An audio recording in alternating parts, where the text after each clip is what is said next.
welcome back to my channel. I'm still talking about my big move from the US to Japan to work as a civilian for the Department of Defense.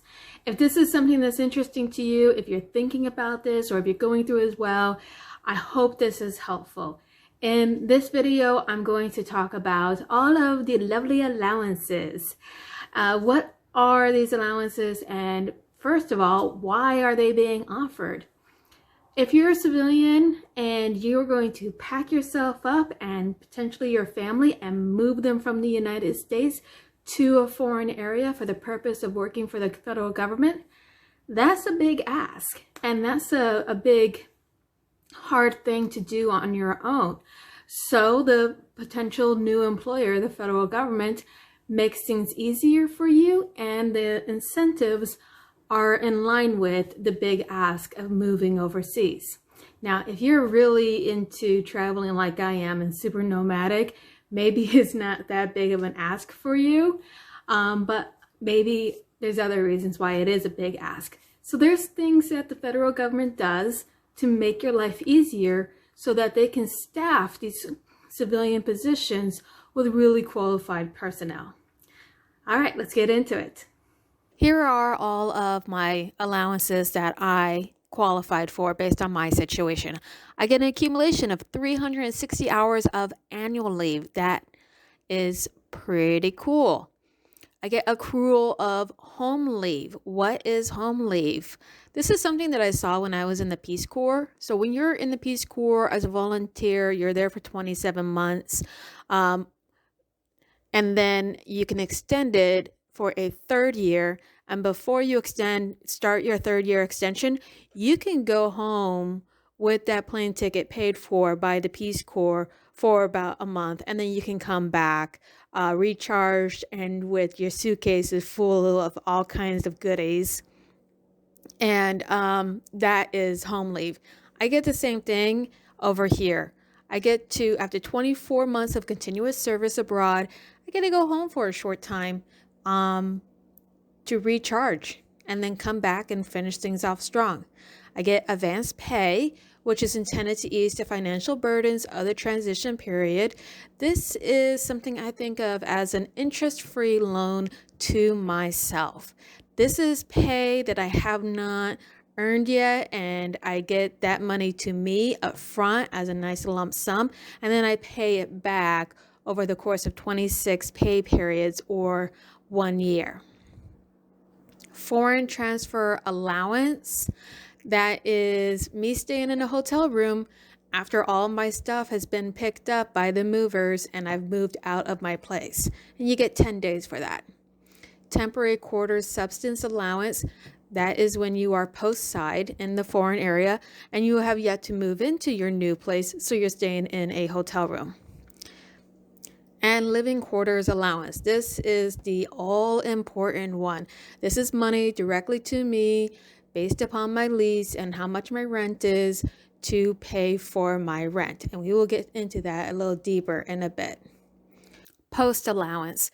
This is intended to reimburse for goods and services that are more expensive than Washington, D.C. The State Department does the analysis, they set the rates, and I'm not exactly sure how much my post allowance is going to be because it is a real pain in the butt to try and find out. So fingers crossed is somewhat decent. And then you have student travel, that doesn't apply to me.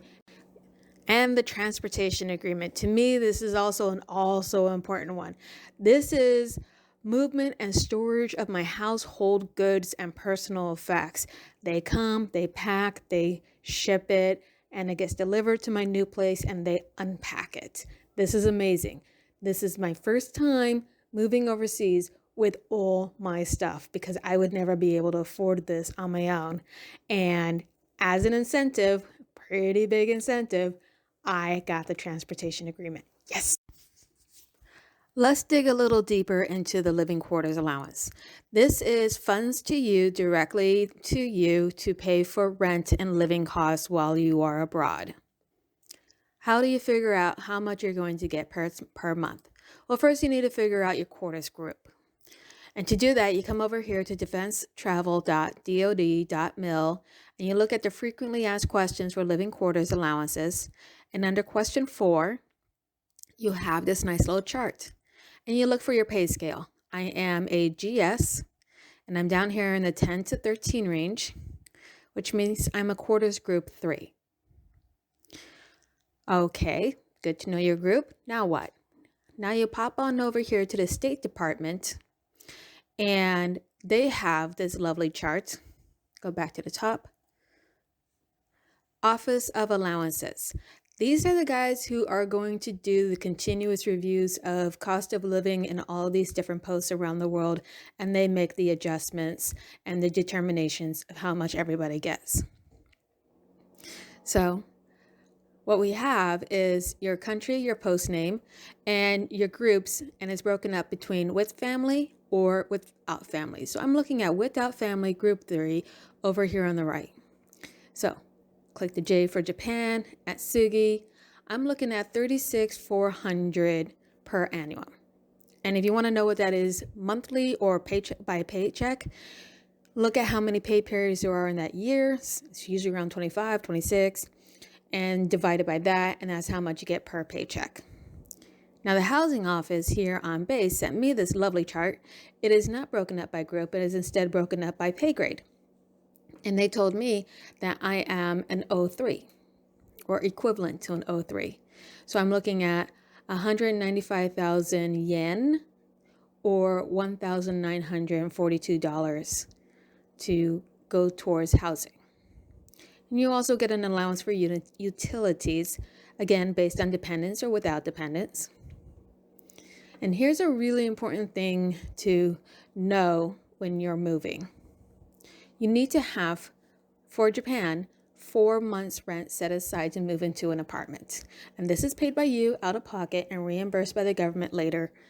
And it's for first month's rent, security deposit, agency fee, and landlord fee. Landlord fee, agency fee, and first month rent gets paid back to you by the government. Security deposit is paid back to you from your landlord when you move out. So that's a lot of money, which is why you will get things like the pay advance, that interest-free loan to yourself that is your own income that you have not earned yet. You can get a pay advance to help you defray the cost of moving. And this is a really big cost of moving. So all of these incentives, these allowances, they look like a pretty sweet deal, right? You get post allowance and living quarters allowance, and it's pretty damn awesome. But there are those who poo-poo on all this. And you're like, how can anybody poo-poo on this? These are folks who are looking at the impact on your retirement. So this is what you got to understand is you have your compensation, income to you for performing work.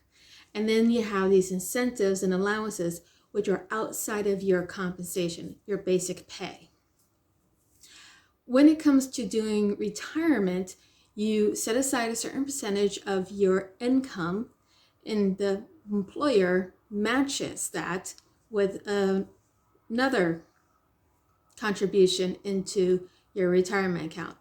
Plus, if you want to retire from the federal service, they look at your high 3, the highest 3 years that you earned income, and they're looking at your basic pay, not at any allowances. So when you're overseas, you're just getting basic pay. But when you're stateside and you're living in an area that has high cost of living, you're looking at your basic pay plus locality pay. Put the two together, that's your adjusted basic pay. So for some people, their adjusted basic pay and its effect on their retirement is more advantageous than just basic pay with allowances that are not taxed. Let me show you what I'm talking about. To start with, I went to Google, just typed in GS Pay Scale 2020, and the first result is the one I am looking for. Open that up in a new tab, and I have the base, and I also have all the different locations that have adjusted. And I'm going to open the first one, which is for Albany. Here you have your base. So find your grade, and then you find what step you're at, and then that's your pay. And I'm just going to highlight grade 1, step 1, and do the same over here for Albany. And as you can see, the pay that's been adjusted for locality is higher than base pay. And that's pretty much it. Easy peasy, all right? It's a lot of information. It's a lot to keep track of. I am really not looking forward to trying to keep track of all of my allowances and reimbursements and how much I paid out of pocket. And it's gonna be a nightmare. It's gonna be a nightmare. I wish there was an established way that, hey, if you're in this situation of moving abroad and you got all these allowances and you've done a whole bunch of out-of-pocket expenses, and now you need to keep track of what's coming back to you in terms of reimbursements, and here's an Excel spreadsheet with everything filled in already. Wow, that would be awesome. But I haven't found anything like that. So I'm just gonna have to muddle along the best I can and hope that I don't miss anything. So yeah, there you go. Peace and love. Cheers. Bye, world.